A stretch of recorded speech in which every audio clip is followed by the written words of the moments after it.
taken? Mm-hmm. Your name? John McKinney.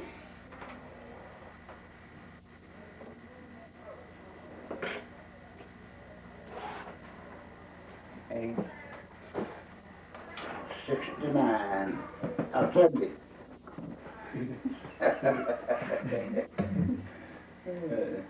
What type of house did you live in and where was it? What type of house? We lived in a box house. It wasn't insulated or nothing. Just a frame and boards all around it, and then had cracks in it, but we lived in it. And the roof, they used wood to split it and make roof.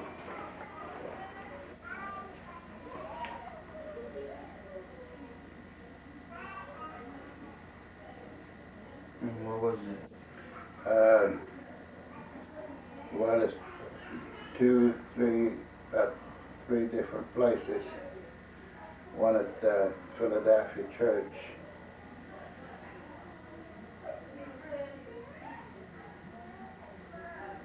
Then one at the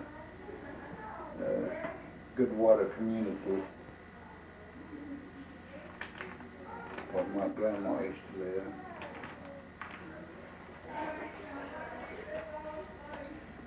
And then one at about 2 miles out in the woods.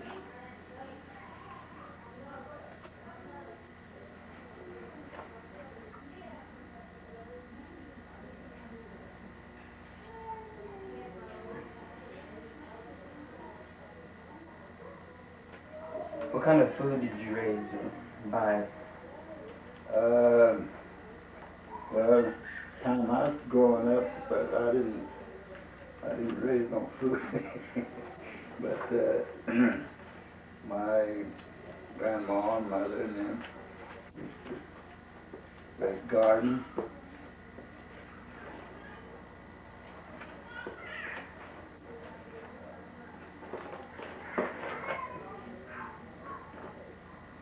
Did you have animals and stuff, or still raise pigs or chickens? Yes, we had some. Grandma had some pigs.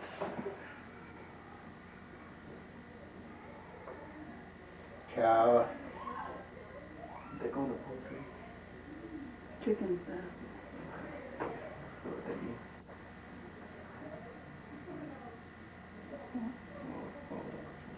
Raise cattle.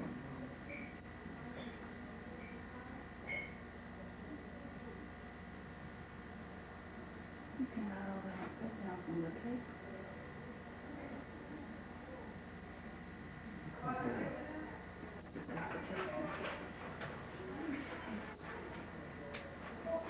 Forgot we're taping.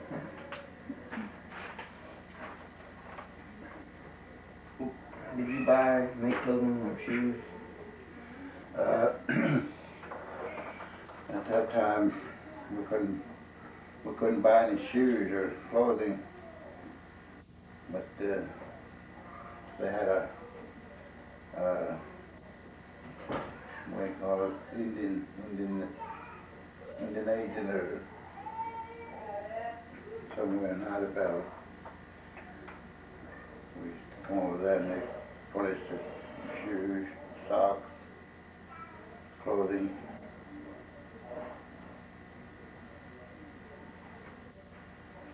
What type of work were the men doing and the women doing and your work that you were doing?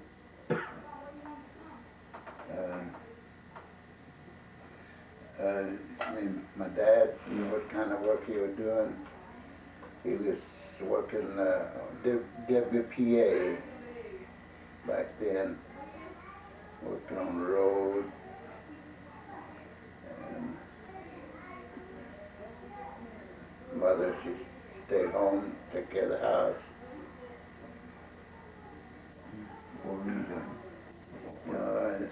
play. Okay, sure. And just play around. What type of school building did you have? We had a just this small, maybe like two rooms, one for higher grade and one for low grade, and What classes? from primary up to 8th grade. And then from there they go to high school. Haywood. And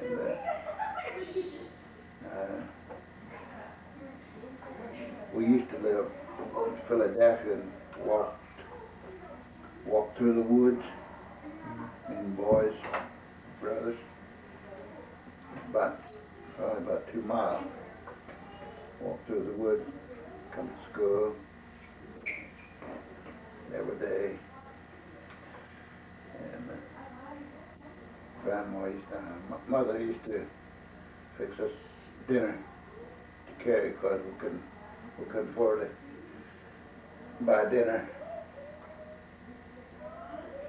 Did most of the people buy dinner those days, or did most of the people bring them? Bring him. What religious practice did you have? Well, I had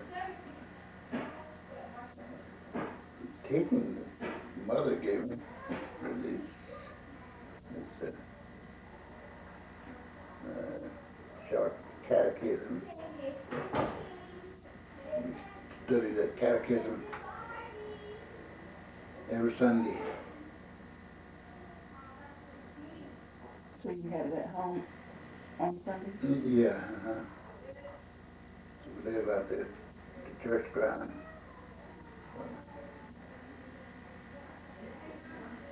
What social life was there? Social life.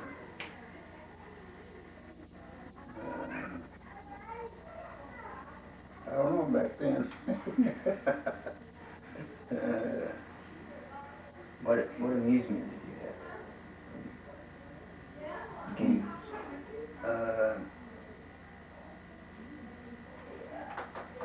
Well, we used to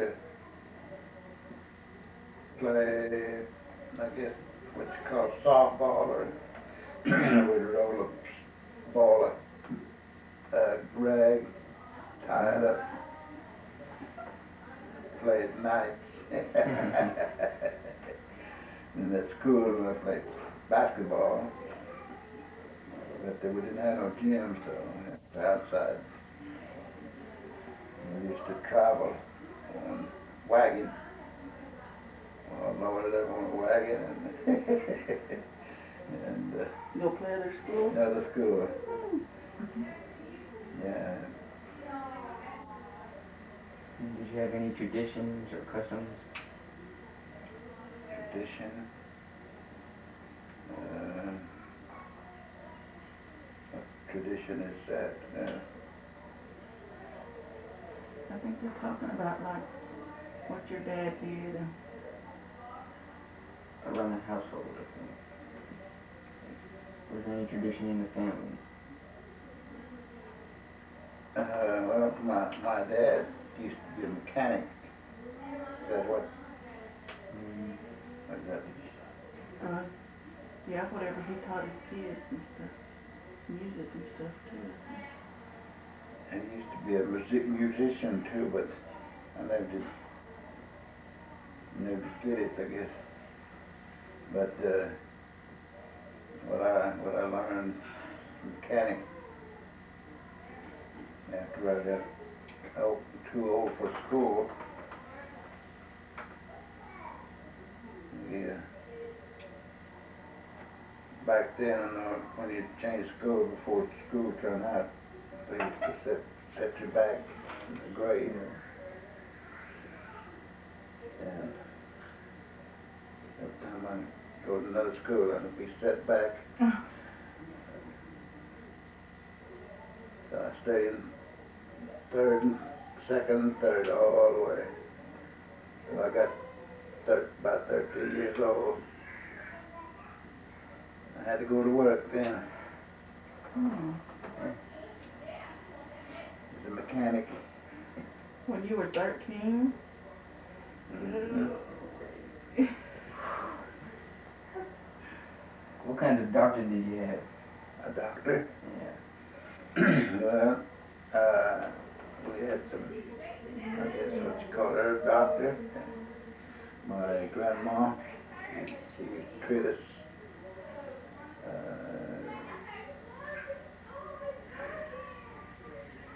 any sickness we have. She used to use kind of herbs, weed, or something like that. And we had some doctor, but I took it. He lived in Idaho. But if you call on him, he'll go out up there and see you if you're sick. You needed have to call any doctor. And Mama, she knows quite a bit from, she learned from Grandma. What kind of travel did you have? How did y'all get around?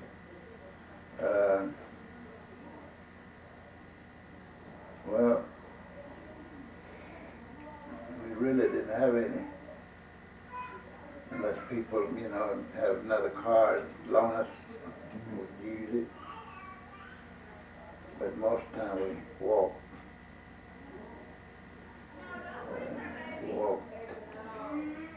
We used to walk about 4 miles, 4 or 5 miles from Bridgewater to the church that we go on foot. Hey, baby. Yeah, we used to cut across wood. By the time we get there, it's Sunday school start 10 o'clock. And what time did y'all leave? We did pretty early.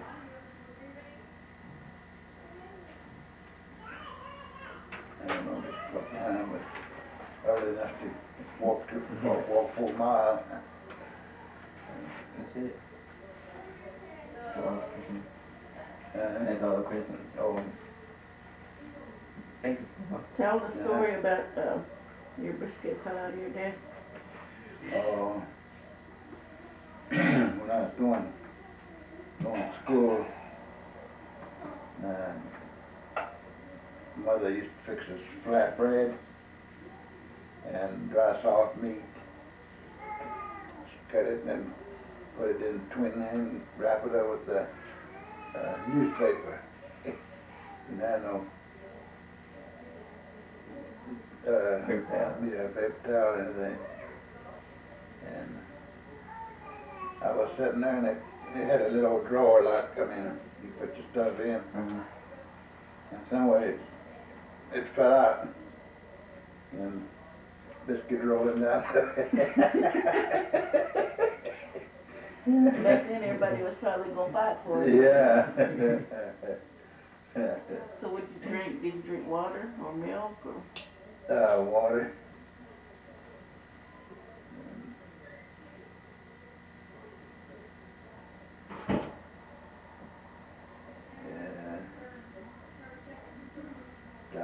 We'd take some, what you call sugar pie, put some sugar and fry it, cocoa pie, and stuff like that.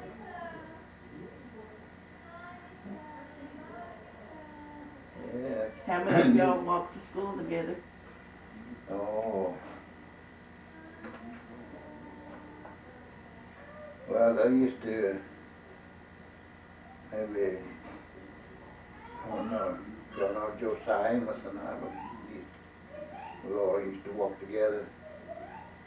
And about 4 or 5 of us. Where we go to is another house sitting there. We'll go by there. Hey, Johnny, it all comes good. Like a bus, huh? Yeah. He probably had to catch y'all just like a bus. Huh? Yeah. They're coming, they're coming.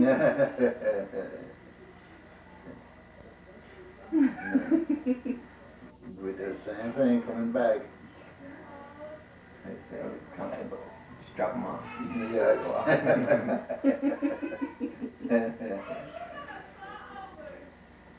And what did you carry your lunch in? Most times just a paper sack. She'd roll it up in that newspaper, stick it in there. Was you trying to eat during class and that's when your biscuit rolled up? No. I think sometimes, she used to wrap it up and tie it, string. I guess a string, one of them come loose and it just slipped down. I went chasing it down.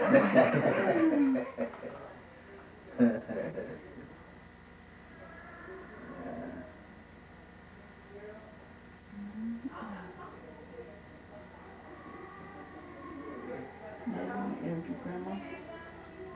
Interview grandma, we'll have her so we don't tape too. Okay. Tell them how you make grandma first.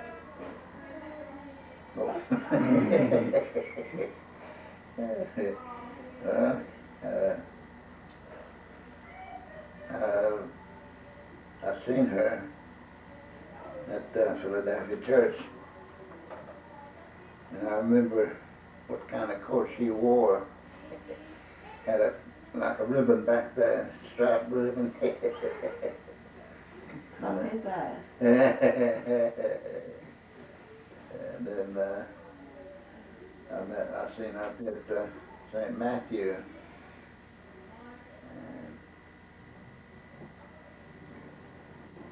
And again, my kinfolks lived there, and she was over there. She invited me to powwow. And I came over there. She said she invited all the family, but she just invited me. Then we met again at Homer Chapel, way in Boswell. Not Boswell, but the Byers. The other side of Ada.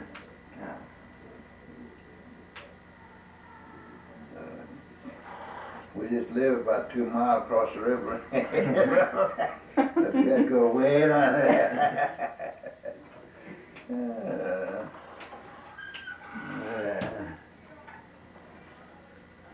Okay.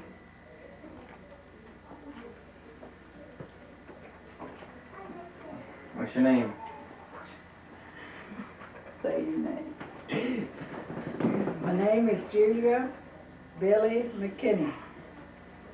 How old are you? My, 59.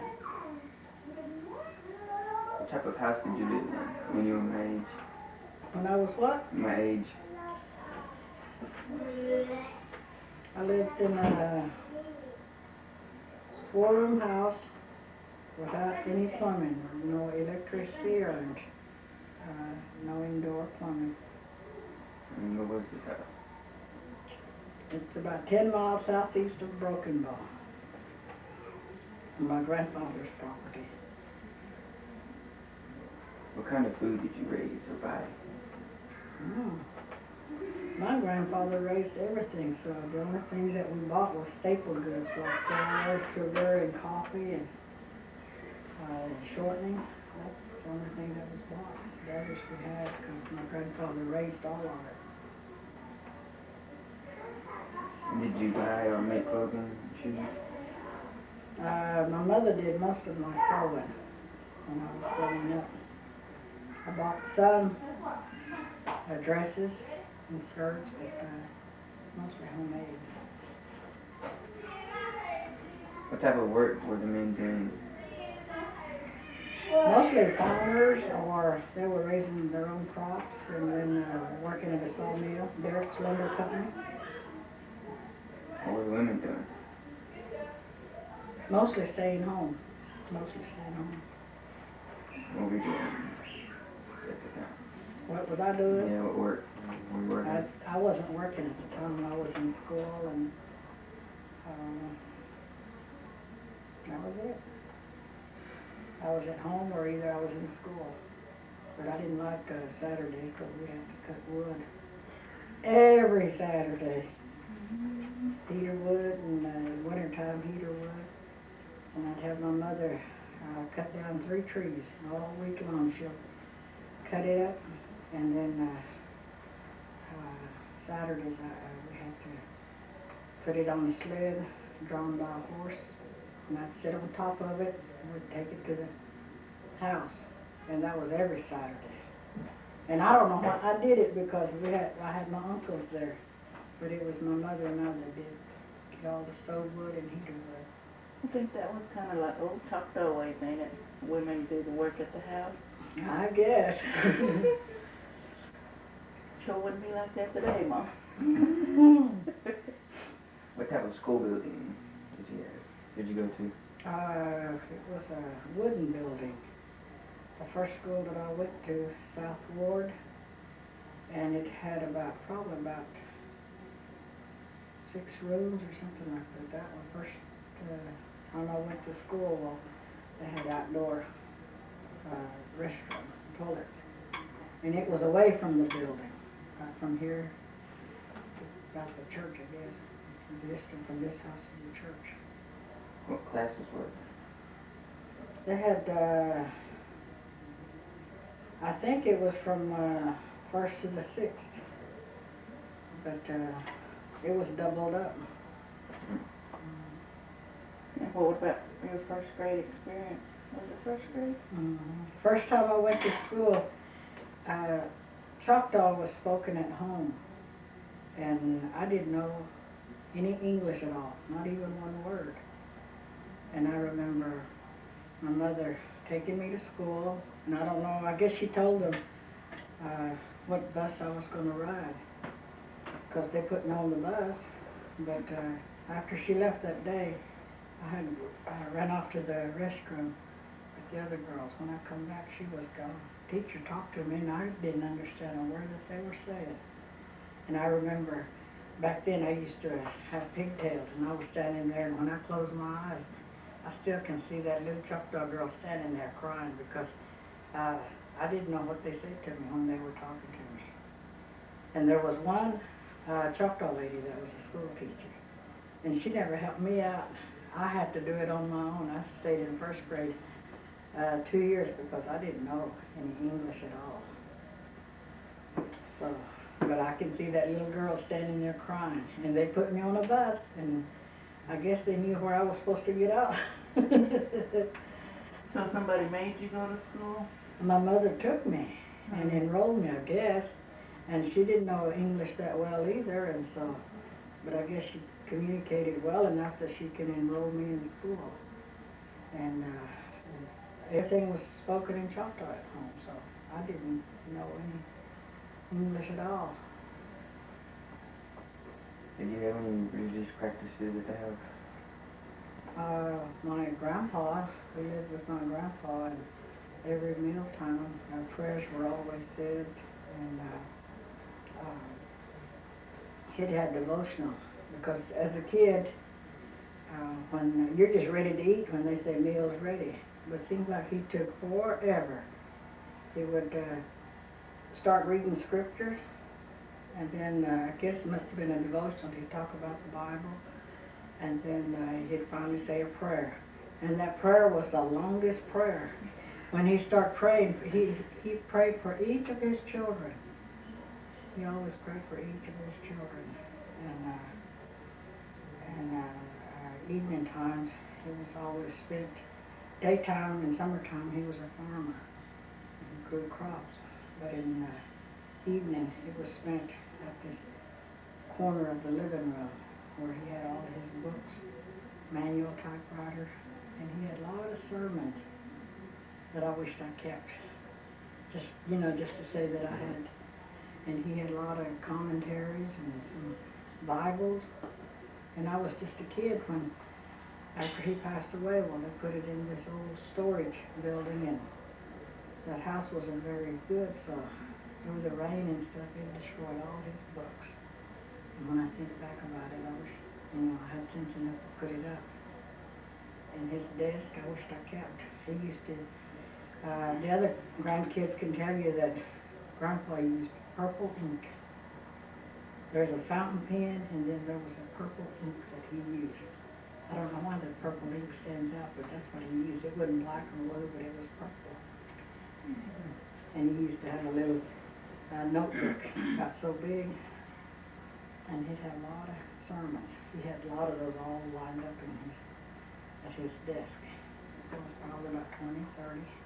And he'd fill it up, and then he'd give you some more papers.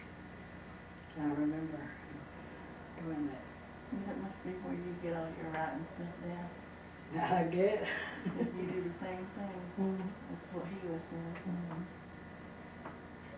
What social life were there? There wasn't too much of a social life when I was growing up. We lived out in the country, didn't have no vehicle to come into town, so, and my mother was real strict about going different places, and so there wasn't really anywhere except, you know, I was about 12 when we started coming to church. There was no vehicle, so we'd get a wagon and team of horses, and that's when I was about 10, and about 11 or 12, I guess, when we started coming to church regularly. And we'd stay at this lady's house at the church ground, or sometimes we walked. And Sunday evening we'd walk home, and it'd be dark by the time we get home. And I guess my mother wasn't scared. Sometimes, you know, we'd have to cut, there was a shortcut that we went through. And I guess she wasn't scared. We used to go through that. And I don't know if I could do it now. But then later on, when I got a little older, well, there was some people that had cars, and so they'd take us home. Or either Uncle Ed would hire somebody to haul us up to church. His kids were coming too. And he'd get maybe Forgus Willis or somebody to pick us up in the morning, bring us to Sunday school, and then in the evening come pick us up. And one year I remember we were coming from where that green box is, up that road. We were coming up that way, and it was it had snowed a little, and then everything was frozen over. And all he had was a pickup and just a flatbed. No sides, nothing, no railings or anything. And Elsie, Cody, and Diane and I got in the back, and we had to huddle together. And then my mother and Matt or somebody were in the front with Mr. Willis. And we came through it, and all those pines had just bent over. And we came through it, and we came to church. We didn't say the weather was bad or whatever. We always came to church. And that's what I see. Today, we just live a little ways from the church, but when it snows or weather's bad, oh, it's too cold, we don't go. But back then, I think the elders were more committed to going to church. And God provides, you know, if we're willing to do it. What amusement did you have? Amusement? Yeah, or fun and games? Well, we had a radio, battery-operated radio, and I got in trouble for singing along with it. And like I said, I didn't know. And so there was a real catchy tune, and it said, "Rye whiskey, rye whiskey." And I didn't know what I was saying, and I sang that. And my grandfather and my mother really chewed me out. And later on, when I, you know, think about it, well, I didn't know what I was saying. But it was listening to the radio. They used to have Stamps Quartet coming on at a certain time. I don't know whether it was 12 or 12:30 or something like that, but that was, and I like to listen to the country and Western music, I guess. And back as a child, I've always enjoyed singing. So if I hear it, or if we go to church and if we listen to it, I could memorize it. I can't do that no more. I can't learn it the way I used to back then. And then when I walked maybe about half a mile from the house to the bus line, and I don't know why, but I used to sing loud as I could. It could be church songs, whatever I heard on the radio, I'd sing it loud as I can. And I'd come to the bus stop, and that's where my grandmother lived, and I'd come over there. And if it was rainy, my mother would make me put old boots on and carry my good shoes, carry my good jacket, and wear raincoats or whatever. And I didn't miss a day of school. If it was snowing, if the bus was running, I came to school. But we always left my wraps down at my grandmother's house in the evening, if it's still raining or snowing, whatever. I'd pick it up, put those on, and save my good shoes and coat, carry that, and I'd go back to the house. One night. That was about a mile? About a half a mile, I guess. And one time I can remember,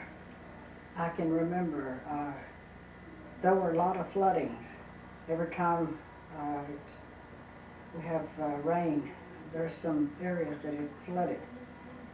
The roads are all fixed up now, but you don't see that anymore. But it flooded when we came from the Dead Man's Curve. That place flooded down. We couldn't go, so we went back, we waited, it never did go down.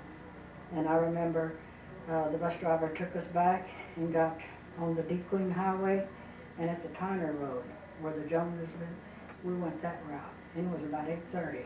And I remember my Uncle Clellan put me on his back. He always got mad at me, but he put me on his back. And the water was probably about 5 or 6 inches deep where we had to go through it.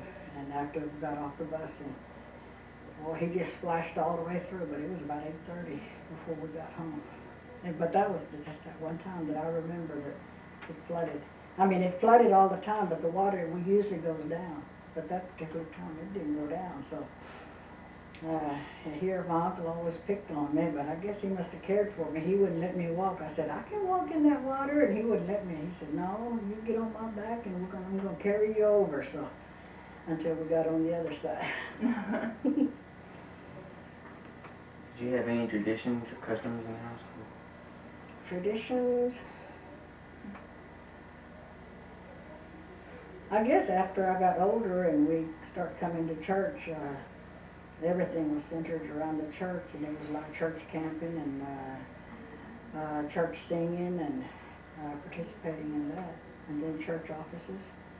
Tell me about how Grandma used to cook even if people came later. Oh, one of the Choctaw tradition is that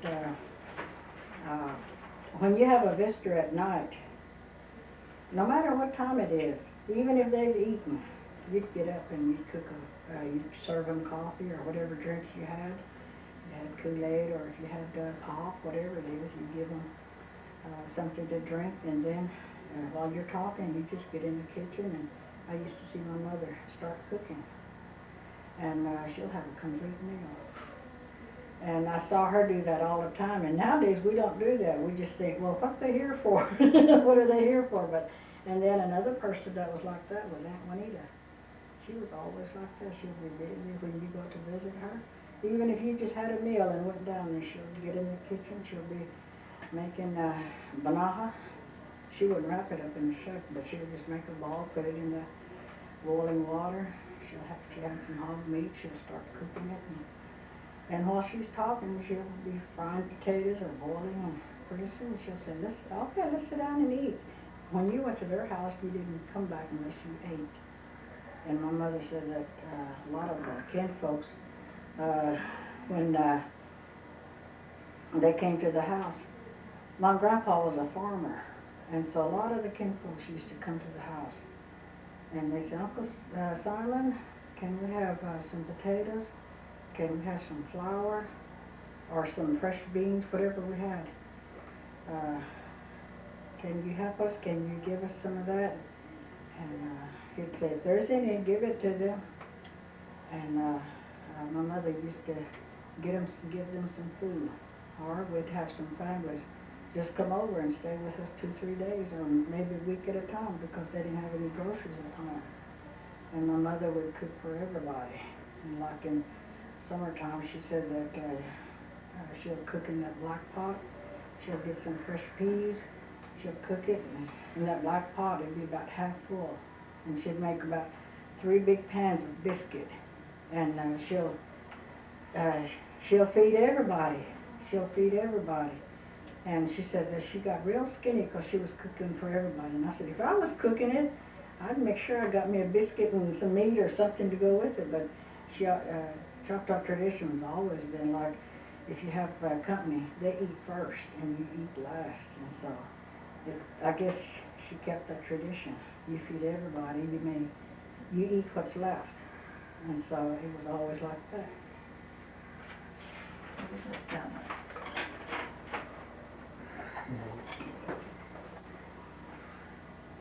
What kind of doctor did you have? There was a doctor in town, a Dr. Barker is the one that we used to use. And then later on it was some other doctors, but we usually hardly ever, use the doctor because you use your own home remedies, whatever you had. And so, unless it was real serious, and I remember, that's the only doctor I remember. You know where the Kentucky Fried Chicken's at? That place? That's where he used to have an office. It was a wooden building. It was kind of like a long building, something similar to Amos Steele's camp. It was kind of like that. But it was a wooden building. That's where the Kentucky Fried Chicken place is now. But that's where Dr. Barker used to have his office. And back then, sometimes they couldn't make home visits. But nowadays, you don't see doctors making home visits.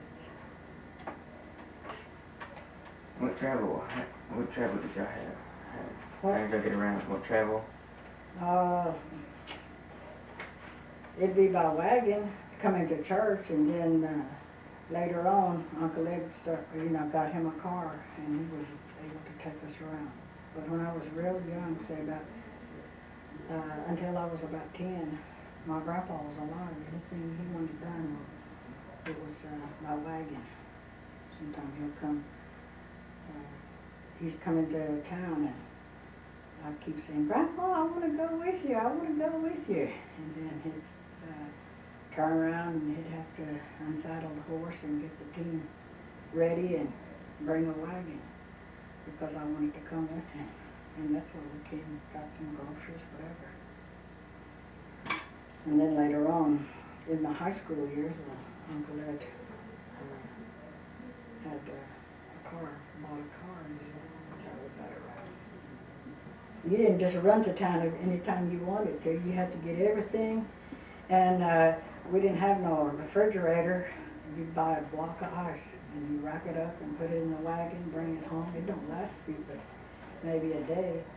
And like if we get milk and stuff, we had a well water, so we'd put it in that bucket and put it down to the bottom where the bottom of the bucket would touch the water, so it'd keep it cool, so we could keep milk cool for a few days, because you couldn't hardly keep ice. Until later on we got us propane. Well, they call it butane back then, butane refrigerator. You wouldn't believe we had a butane refrigerator. And then by ironing our clothes, we got, they used to have a Coleman iron where you put gas in it. And it didn't last long either, but that's what, we ironed our clothes by. And what about your lunches at school? Lunches at school? My mother was a single parent. And nowadays, if your family's a single parent, well, they always give you free lunches. But they always said that the monthly check that I get, that's what's supposed to pay for my lunches. And so I didn't get no free meal. And so my mother would make some sandwiches and give it to me to take. And sometimes she'll put it in a brown bag, like those grocery bags. she'll pack it in that, tie it with a string, and I didn't want to take it with me. And I'd eat it, or I'd wait till I got off the bus and I'd eat it. But if we'd been to town and we had black bread and stuff, well, I'd eat it out in public. But other than that, I wouldn't eat it at school. And I never did get free lunches while I was in school because I didn't really have anyone talk for me. Because my mother didn't know that English well, where I could have gotten free lunches. And then in high school, some of my friends, and they got free lunches. And they would I'd say, come in and eat with me. And so I'd eat off of them, like that. But other than that, I never had any free lunches. If I didn't have any in grade school, but after I got into high school, we were freer to go to town, and if I had some money, well, I could go to town and eat. And back then, you could get a hamburger for a quarter, and a Coke for 5 cents, 36 cents. If you had 36 cents, you could get a hamburger and Coke. And today, dress patterns, you could get those for 36 cents. And some of them were $8, $9, and $12. That was between 55 to 59 in school. And you were lucky if you had a nickel. You could get a big size candy bar. You could go get a Coke, Dr. Pepper, or whatever. Nowadays you can't get it. So you went to the old high school, the same high school I went to? Mm-hmm. That was put up in when? That building? I think I would have been, that was put in back about, not for sure, about 37 or something like that. But it was there when I went. And then they added that junior high part, and I was probably in the, because I went there when I was in the 7th and 8th grade. They added that part, but the high school was there, and then junior high was added. And then we have been in school today, but there was another building there. It was a big old red building. And that's where I used to go to school. After I left South Florida, we transferred, and then they made adjustments because when we got in 3rd grade, I thought, 4th grade is when you moved over. 4th, 5th, and 6th. That's when I went to the other red building. And now they've got Bennett over there now. Mm-hmm. So it's a whole different building Mm-hmm. altogether? It's a whole different building. This one had 3 stories. Oh. It had 3 stories, big old red building. It was just a wooden building painted red? It was a brick A building? brick building. And the band hall's always been there. The high school, and then the auditorium was added on after, I don't know what year that one was. And they named that after Rector Johnson, our superintendent. And Rector Johnson's the only one that I remember as superintendent all through my school year. I think they've had changes nowadays, and the superintendent we have today, he's younger than I am. Mr. Wright, he's younger than I am. I visited with him and talked with him, and he's probably 2-3 grades younger than I am. It was my teacher, I think. 6th or 7th grade, something like that. That man is old.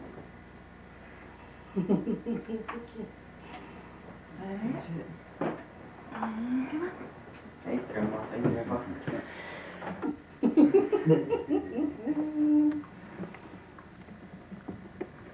I met John at Philadelphia Church, and every time we went to Philadelphia Church, well, my mother would tell me that when you go to that church, for some reason or another, she couldn't go, and if I was a delegate and I was going, well, she would say, when you go to Philadelphia Church, there's a woman named Julia Mae McKinney, and she's our kinfolks. And so when I saw her, well, I visited with her, and But I didn't know any of her kids until in November of '58. And his picture was in the paper, the Curtin Gazette. And so I asked Martha, I said, isn't this guy, that guy sitting over there in that car? And that's when she started teasing me. She said, oh, she likes Little John, she likes Little John. I said, no, I don't even know him. And then we were having a church meeting, camp meeting at Byers, Oklahoma. At the time, I was the convention secretary, so I was sending out notices to different churches. And I sent one to the Philadelphia church, and I received a response from that church. And he had sent delegates' name and whatever. And all I need is the names. And he wrote his address on there. And I don't know if he knew me from before or what, I don't know. But anyway, after we got to church at Byers, Oklahoma, and that's probably about 19 miles away from Ada. And I was the secretary, and I was at the front. And he kept looking at me, and he kept looking at me, and I just thought, and he was sitting there winking, and I thought, well, what's wrong with that guy's eye? You know, every time you can sense when somebody's looking at you. And so he, and then later on, he asked me to help him with his report and stuff like that. And I just thought I was just helping him out, but he had other ideas. But that's where I first, I guess, saw him, November of '58. Yeah. I met him at church.